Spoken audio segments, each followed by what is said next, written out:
दोस्तों, हिंदू धर्म में चैत्र नवरात्रि का विशेष महत्व होता है। एक वर्ष में कुल 4 नवरात्रि आती है। पहला चैत्र नवरात्रि, दूसरा शारदीय नवरात्रि और 2 गुप्त नवरात्रि। हिंदू पंचांग के अनुसार चैत्र माह के शुक्ल पक्ष की प्रतिपदा तिथि से चैत्र नवरात्रि आरंभ हो जाती है। चैत्र नवरात्रि के शुभारंभ होने के साथ ही नया हिंदू वर्ष भी आरंभ होता है। दोस्तों, इस बार नवरात्रि पूरे 9 दिनों तक चलेगी, यानी 9 दिनों तक नवरात्रि का पर्व मनाया जाएगा। ना एक भी दिन कम, ना एक भी दिन ज्यादा, पूरे 9 दिनों तक चलेगी। माता वैष्णव की पूजा, मां शेरावाली की विशेष रूप से पूजा आराधना की जाएगी। बता दें कि चैत्र नवरात्रि का पहला व्रत 9 अप्रैल को रखा जाएगा और अंतिम व्रत 17 अप्रैल बुधवार के दिन रखा जाएगा और 17 अप्रैल को कन्या पूजन किया जाएगा, जो कि इस दिन नवरात्रि समाप्त हो जाएंगे। आपको बता दें कि 9 अप्रैल को घट स्थापना का मुहूर्त 6:03 से 10:14 तक रहेगा। इसी तरह की महत्वपूर्ण और ज्ञानवर्धक जानकारी प्राप्त करने के लिए हमारे चैनल समृद्धि को सब्सक्राइब करें और बेल आइकन को प्रेस करें ताकि नई वीडियोस की अपडेट आपको सबसे पहले मिल सके। चलिए दोस्तों, अब जानते हैं नवरात्रि में कौन कौन सी सब्जी नहीं खाना चाहिए, कौन कौन सी सब्जी खानी चाहिए और कौन सा फल खाने से व्रत टूट जाता है। आइए जानते हैं नवरात्रि में क्या खाएं, क्या नहीं खाएं और क्या पीना चाहिए और कौन सा फल खाना विशेष और शुभकारी माना गया है। आज हम आपको विस्तार से बताएंगे, लेकिन आगे बढ़ने से पहले कमेंट बॉक्स में अपनी राशि जरूर डाल दीजिएगा। यदि हमारे पास आपकी राशि के अनुसार कोई उपाय होगा तो वो आकर हम आपको कमेंट के रिप्लाई में बता देंगे, ताकि आपको राशि के अनुसार फल की प्राप्ति हो। और राशि के अनुसार किया गया कार्य बहुत ही शुभ माना जाता है। मैया वैष्णो रानी बहुत ही ज्यादा प्रसन्न होती हैं। कमेंट्स में लिखें, माता रानी आपकी सदा ही जय हो। दोस्तों, शास्त्रों के अनुसार बताए गए व्रत किसी भी प्रकार के क्यों ना हो, उनसे जुड़े नियम का पालन करना अति आवश्यक माना जाता है, क्योंकि जो मन के मुताबिक किया जाए वो संघर्ष नहीं कहलाता। कहा जाता है कि मनोकामना को पूर्ण करने के लिए थोड़ा सा संघर्ष यानी कि तपस्या तो करनी ही पड़ती है। इसीलिए ऐसी मान्यता है कि व्रत को पूर्ण विधि विधान से किया जाना चाहिए, तब आपको व्रत का पूर्ण लाभ फल प्राप्त होता है। अति उत्तम और शीघ्र दीर्घायु वरदान प्राप्त होता है। आपकी सभी मनोकामनाएं शीघ्र मैया रानी पूर्ण करती हैं। ऐसे व्यक्ति को मरने के बाद माता रानी के चरणों में स्थान मिलता है। वो सदैव माँ की सेवा करता है। ऐसा भक्त स्वर्गलोक में जाता है। इसीलिए हर शास्त्र यही कहता है कि सच्चे दिल से अगर आपके मन में ईश्वर के प्रति श्रद्धा हो तो बिना पूजा पाठ के ही सारा फल मिल जाता है। और अगर मन में ईश्वर के प्रति शंका हो तो उस मनुष्य को कई जन्मों तक सुख नहीं मिलता, वो नरक में ही भटकता रहता है।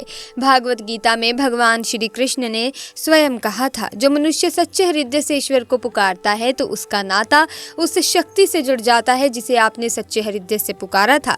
इसीलिए भगवान भी कहते हैं कि सच्चे हृदय से ही ईश्वर को पुकारो तो वो आपकी हर मनोकामना पूर्ण करते हैं। दोस्तों, कई लोग ऐसे हैं जो भगवान के सामने घंटों पूजा पाठ करते हैं तथा रोते हैं, फिर भी भगवान उनकी कभी नहीं सुनता। दरअसल जब आप सच्चे मन से ईश्वर को पुकारते ही नहीं तो भला वो आपकी पुकार कैसे सुनेंगे। दोस्तों, ये तो थी वो बातें जो भक्त और भगवान के बीच की हैं। अब हम जानते हैं नवरात्रों के दौरान क्या नहीं खाना चाहिए और क्या नहीं पीना चाहिए और कौन सा फल खाने से व्रत संपूर्ण और सफल हो जाता है। दोस्तों, हमारे चैनल को सब्सक्राइब ज़रूर करें और इस बेल आइकन को दबाना ना भूलें। तो आइए शुरू करते हैं। दोस्तों, चाहे मर जाना, भूलकर भी नवरात्रि के दिनों में पानी पूरी मत खाना, क्योंकि इस दिन कभी कभी बीच में शुक्रवार पड़ जाता है और शुक्रवार को माँ संतोषी का वार कहा जाता है। माता संतोषी खट्टी चीज़ खाने वाले व्यक्ति से हमेशा क्रोधित रहती हैं, नाराज रहती हैं, क्योंकि नवरात्रों में माता संतोषी जागृत अवस्था में हो जाती हैं। माता संतोषी की शक्ति नवरात्रों में कई करोड़ गुना बढ़ जाती है। नवरात्रों में जब शुक्रवार पड़ जाए तो इमली नहीं खाना चाहिए। माता संतोषी रुष्ट हो सकती हैं, आपको दंड दे सकती हैं। नींबू नहीं खाना चाहिए। वैसे तो नवरात्रि के व्रत में नींबू खा लेना चाहिए, पर अगर शुक्रवार हो तो माता संतोषी के क्रोध से बचने के लिए नींबू नहीं खाना चाहिए। इस दिन नींबू का त्याग करना चाहिए। दोस्तों, पानी पूरी क्यों नहीं खाना चाहिए? क्योंकि उसमें लहसुन प्याज होता है और खट्टा भी होता है, जो व्रत को भंग कर सकता है, पाप लग सकता है। ध्यान पूर्वक अगर आप शुक्रवार को खट्टा नहीं खाते हैं तो माता संतोषी आपको धन धान्य से माला माल कर देती हैं, आपके घर में अपना वास बना लेती हैं। बस शुक्रवार के दिन, नवरात्रों के दिनों में इस चीज़ का त्याग करना चाहिए, पालन करना चाहिए। नवरात्रों में लहसुन प्याज और खट्टा, फिर चाहे आपने व्रत भी नहीं रखा है फिर भी आप आपको शुक्रवार के दिन या अन्य दिनों में लहसुन प्याज नहीं खाना चाहिए, लेकिन हाँ पानी पूरी खा सकते हैं, वो भी जब नवरात्रि समाप्त हो जाए। दोस्तों वीडियो को लाइक जरूर करें, आपका एक लाइक माता रानी को अति प्रिय है, माता रानी को अच्छा लगेगा, इसलिए माँ के लिए एक लाइक तो बनता है, माता रानी को नकारना नहीं चाहिए। दोस्तों नवरात्रि के दिन सेब जरूर खाना चाहिए। शास्त्रों में बताया जाता है कि भगवान के भोग में सेब आदि जरूर अर्पित किया जाता है। अगर आपका व्रत है तो आपको सेब जरूर खाना चाहिए। केला, पपीता, तरबूज और मीठे अंगूर जरूर खाने चाहिए। इन फलों से व्रतधारी को शक्ति मिलती है और व्रत संपूर्ण हो जाता है। शास्त्रों में बताया जाता है कि नवरात्रों के दिनों में सीताफल जरूर खाना चाहिए। सीताफल खाने से 20 ऐसी बीमारियां हैं जो खत्म हो जाती हैं। माना जाता है कि नवरात्रों के दिनों में सीताफल का घर में प्रवेश होना बड़ा ही शुभ माना गया है। सीताफल खाने से नवरात्रि का व्रत सफल हो जाता है, क्योंकि इसमें माता सीता का आशीर्वाद मिला हुआ होता है। माना जाता है कि भगवान राम के वनवास के दौरान में माता सीता ने यही फल खाया था। नवरात्रि के दौरान इससे जो भी खाता है उसे दुखों का सामना नहीं करना पड़ता। सीताफल आपको ज़रूर खाना चाहिए। माता सीता प्रसन्न होती हैं और आशीर्वाद देती हैं। दोस्तों नवरात्रों में तेल की तली हुई हरी मिर्च खा सकते हैं, लेकिन कम मात्रा में खाना है। व्रत के दौरान ज़्यादा तीखा नहीं खाना चाहिए। व्रत में तीखा खाने से व्रतधारी की जो पेट की आंतें होती हैं उसमें जख्म हो सकते हैं, क्योंकि इस दौरान हम व्रत का पालन करते हैं तो हमारे पेट में कुछ नहीं होता, इसलिए हल्का खाना खाना सर्वप्रिय है और उत्तम माना जाता है। व्रतधारी को रसीले आलू अवश्य खाना चाहिए। इससे हमारे शरीर में ऊर्जा की भरपूर ज़रूरत जो होती है वो पूरी हो जाती है। आप आलू का पानी पी सकते हैं। रसीले आलू ज़रूर खाना चाहिए। दोस्तों नवरात्रों में भिंडी की सब्जी ज़रूर खाना चाहिए। भिंडी में कई ऐसे पोषक तत्व होते हैं जो हमारी हड्डियों को मजबूत बनाते हैं, तथा नवरात्रों में बैंगन की सब्जी ज़रूर खानी चाहिए। लेकिन याद रहे जब नवरात्रों में सोमवार पड़ जाए तो बैंगन की सब्जी मत खाना, पाप लगेगा। नवरात्रों में सब्जी में हरा धनिया ज़रूर डालना चाहिए। हरे धनिये से भी व्रतधारी को पोषक तत्व मिलते हैं। नवरात्रों में हरा धनिया अवश्य खाएं, इससे जो शुगर लेवल होगा वो कम हो जाएगा। नवरात्रों में रिफाइंड का तेल और सरसों का तेल भूलकर भी व्रत के दौरान नहीं खाना चाहिए। मूंगफली का तेल और देसी घी और गोले का तेल खाना अच्छा माना जाता है। दोस्तों नवरात्रों में व्रतधारी को डब्बा बंद लस्सी, डब्बा बंद जूस नहीं पीना चाहिए। उसमें कई केमिकल मिले होते हैं जिसके कारण आपका व्रत टूट सकता है। जब भी आप फलों का जूस पिए तो याद रखें उसमें नमक ना डालें, नहीं तो व्रत टूट जाएगा। साथ ही साथ जूस में बर्फ भी नहीं डालना चाहिए। फलों का सादा जूस पीने से व्रत सफल होता है। दोस्तों नवरात्रि के दौरान सिंघाड़े का आटा या कुट्टू का आटा खाने से पहले ये देख लें कि आटा पुराना नहीं होना चाहिए, क्योंकि पुराने आटे में कीड़े वगैरह पड़ जाते हैं जिसके कारण आपका व्रत टूट सकता है। क्योंकि ये छोटे छोटे कीड़े हमें दिखाई नहीं देते और आपके मुंह तक पहुंच जाते हैं। ऐसा आटा खाना मतलब कीड़े मकोड़ों का मांस खाने के बराबर माना गया है। दोस्तों नवरात्रि के दौरान आप शाम के समय खाने में दही ले सकते हैं, आलू वगैरह खा सकते हैं, आलू के चिप्स खा सकते हैं, साबूदाने की टिकिया बनाकर खा सकते हैं। इसी के साथ साबूदाने की खिचड़ी खा सकते हैं, आलू के पापड़ भी खा सकते हैं। सब्जियां तो ऐसी हैं दोस्तों जो आप कोई सी भी खा सकते हैं, नवरात्रि के दौरान भोजन में शामिल कर सकते हैं। इससे आपको एनर्जी मिलेगी और व्रत सफल हो जाएगा। नवरात्रि के दौरान आप दूध पी सकते हैं जो आपको ताकत देगा। चाय वगैरह भी पी सकते हैं, लेकिन याद रहे उसमें नमक ना डालें। चाय में नमक डालने से व्रत भी टूट जाएगा और हड्डियां भी गल जाती हैं।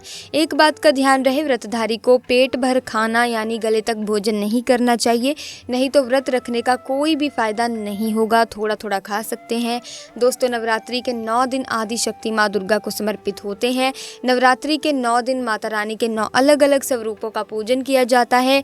नवरात्रि के 9 दिनों तक माता रानी को अलग अलग स्वरूप के हिसाब से अलग अलग पुष्प, अलग अलग भोग अर्पित किए जाते हैं। लेकिन क्या आप जानते हैं कि कुछ ऐसी वस्तुएं हैं जिन्हें नवरात्रि के दौरान भूलकर भी माता रानी को अर्पित नहीं करना चाहिए? अगर इन वस्तुओं को आप गलती से भी माता रानी को अर्पित कर देते हैं तो आपको व्रत और पूजन का पूर्ण लाभ नहीं होगा। इसीलिए माता रानी की कृपा प्राप्त करने के लिए आपको ये जानना अति आवश्यक है कि वो कौन सी ऐसी वस्तुएं हैं जो माता रानी के पूजन में भूलकर भी इस्तेमाल नहीं करनी चाहिए। दोस्तों नंबर 1 पर है, नवरात्रि के दौरान शादीशुदा महिलाओं को सफ़ेद कपड़े पहनकर पूजा पाठ नहीं करना चाहिए। साथ ही साथ काले कपड़े भी नहीं पहनना चाहिए, इससे पूजा व्रत आदि खंडित हो जाती है। माता की चौकी जब आप लगाएं तो उसके नीचे कागज़ नहीं लगाना चाहिए। माता की चौकी हमेशा लाल कपड़ा बिछाकर ही बनानी चाहिए। हमेशा याद रहे कि नवरात्रों के 9 दिनों तक व्रतधारी को अपना आसन माँ की चौकी के आगे ही लगाना चाहिए और वहीं पर आपको सोना चाहिए।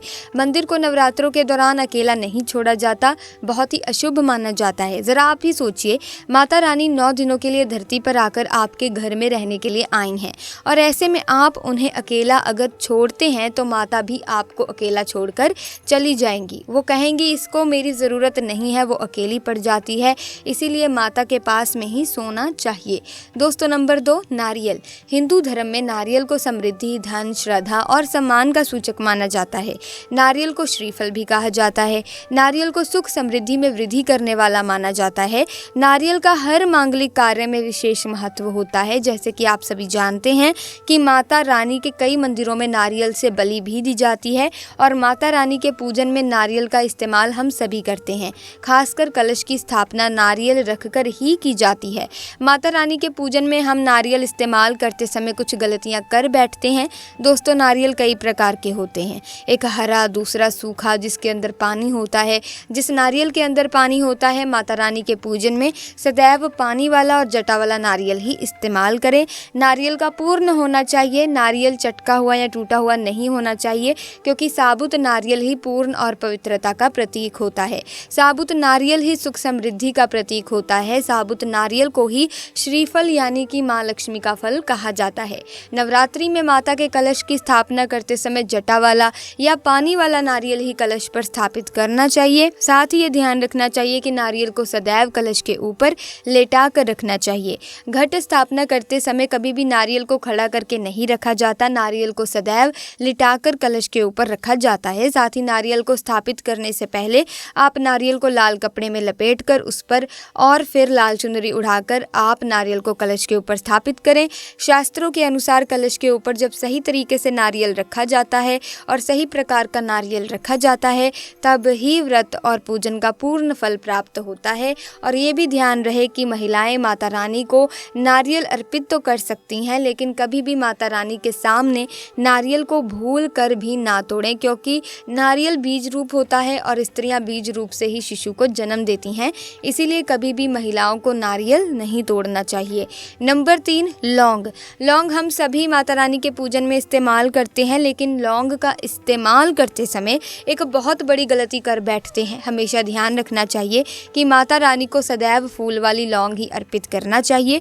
जिस लौंग के ऊपर फूल नहीं होता या फिर जिस लौंग के पीछे लकड़ी की डंडी नहीं होती, उसको आप माता रानी के पूजन में भूलकर भी इस्तेमाल ना करें। फूल वाले लौंगों को ही पूर्ण माना जाता है और माता रानी की पूजन में कोई भी अपूर्ण वस्तु, कोई भी खराब वस्तु या टूटे हुए अक्षत इस्तेमाल नहीं करना चाहिए। इसीलिए सदैव माता रानी के पूजन में फूल वाली लौंग का ही इस्तेमाल करें। नंबर 4, तुलसी के पत्ते अर्पित नहीं करने चाहिए। माँ दुर्गा के पूजन में तुलसी पत्र का इस्तेमाल करना वर्जित माना जाता है। तुलसी पत्र के अलावा आंवला भी माता रानी को अर्पित नहीं करना चाहिए और दुर्वा भी माता रानी को अर्पित नहीं करनी चाहिए। दुर्वा भगवान श्री गणेश को अति प्रिय है। नवरात्रि में आप भगवान गणेश को दुर्वा अर्पित कर सकते हैं। भगवान विष्णु जी को तुलसी के पत्ते अवश्य अर्पित कर सकते हैं, लेकिन माता रानी को भूलकर भी तुलसी के पत्ते या दुर्वा अर्पित ना करें। माता रानी को सफ़ेद फूल भी अर्पित ना करें। माता रानी को सदैव लाल रंग के फूल अर्पित करने चाहिए। लाल रंग के फूल माता रानी को अति प्रिय है। खासकर माता को गुड़हल और कमल के फूल अति प्रिय है। शास्त्रों में बताया जाता है कि घर में माता रानी की 2 या 3 मूर्तियां या फोटो नहीं होनी चाहिए। इस बात का भी आप ध्यान रखें कि पूजा में कोई भी खंडित चीज इस्तेमाल ना करें, जैसे कि चटका हुआ या टूटा हुआ दीपक या फिर चटका हुआ कोई बर्तन। साथ ही ये भी ध्यान रहे कि लोहे की और प्लास्टिक के बर्तन आप माता रानी के पूजन में इस्तेमाल ना करें, क्योंकि प्लास्टिक के चाइनीज बर्तन हड्डियों के पाउडर से मिलकर बनते हैं। ऐसा ना करें। ऐसे बर्तनों को माता रानी के पूजन से सदैव दूर रखें। माता रानी को जो पुष्प आप अर्पित कर रहे हैं उन्हें सूंघ कर नहीं चढ़ाना चाहिए। सूंघे हुए फूल या गिरे हुए फूल या फिर मुरझाए हुए फूल माता को अर्पित ना करें। दोस्तों इसी के साथ कमेंट सेक्शन में जय माता दी जरूर लिखें।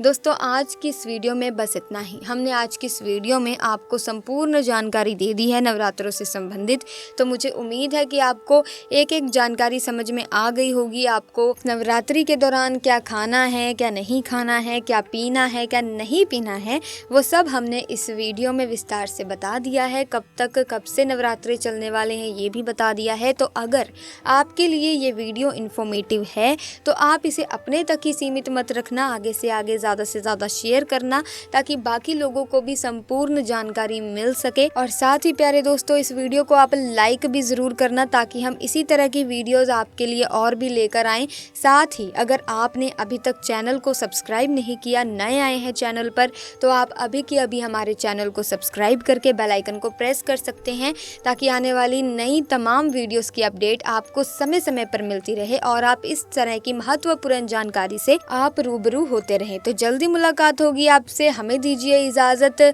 आपका बहुत बहुत धन्यवाद। जय माता दी।